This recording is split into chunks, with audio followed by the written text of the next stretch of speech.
Thank you, Donald, for making my wife and I's decision on what country to build our family in so much easier. I'm a natural-born citizen, but my wife is a doctor from Venezuela.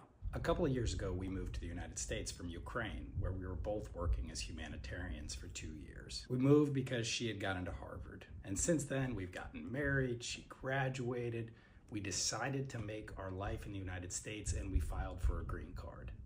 But at the last moment, right in the final steps of the green card process, Donald Trump ended all immigration, including marriage-based green cards from Venezuela and some 30 other countries. So after investing thousands of dollars in the green card application and lawyers' fees and a whole bunch of time, we were stuck in limbo. My wife couldn't work and my wife couldn't leave the country either, because when your green card status is pending, you're not allowed to leave and come back. So she couldn't see her family, and her family couldn't come here because they're Venezuelan and on the travel ban list. So really, we were pissed.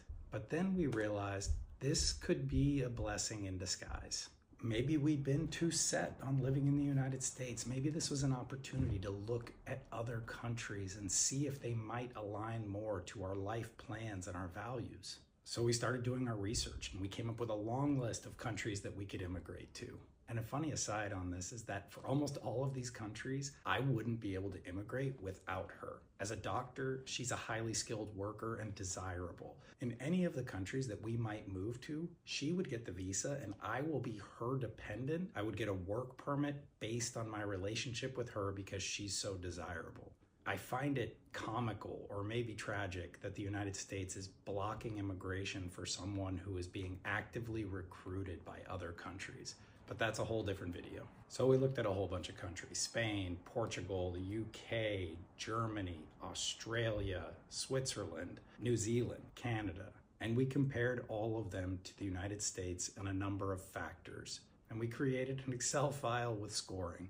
We scored them on our ease of immigration, our job opportunities in that country, work-life balance, quality of the healthcare system, because my wife intends to practice medicine there. And we want to have kids, so we looked at whether they have maternity leave, the cost of living, the cost of education, the cost of childcare, any other programs that might be helpful for families, and even the likelihood that our child could be exposed to unthinkable violence at school. And we looked at societal and political issues like the potential for the rise of a right-wing anti-immigrant party in another country that might chase us out of there, just like what's happening in the United States. We looked at geopolitical issues. Look, we have experience living in Ukraine in a war zone for multiple years. So we want to live in a country that has a low likelihood of conflict, either international or civil. And we looked at our proximity to loved ones and family. And after scoring them all, the results were really interesting, because the United States came dead last out of all the countries we looked at. Why is that? Well, it's obvious. There's anti-immigrant sentiment and policies here where the mother of our children might risk being grabbed off the streets by a Gestapo at any moment. There's a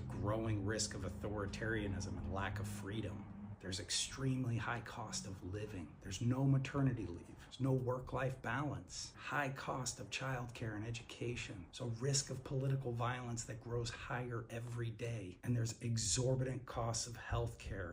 If any one of our family were to get sick, we could risk going bankrupt. So while I was mad at Trump for blocking her green card, I really should thank him, because he gave us the opportunity to look at other options and to find a place that we can call home, feel welcomed, and be contributors to. And his actions gave us time to peel back the onion on this country, the United States, and see how nasty it has become and how it becomes more rotten every day under his leadership. And I hope after we move, one day this country's in a better place and we have a desire to move back. But that is going to take huge changes. And even from afar, I will be a part of it.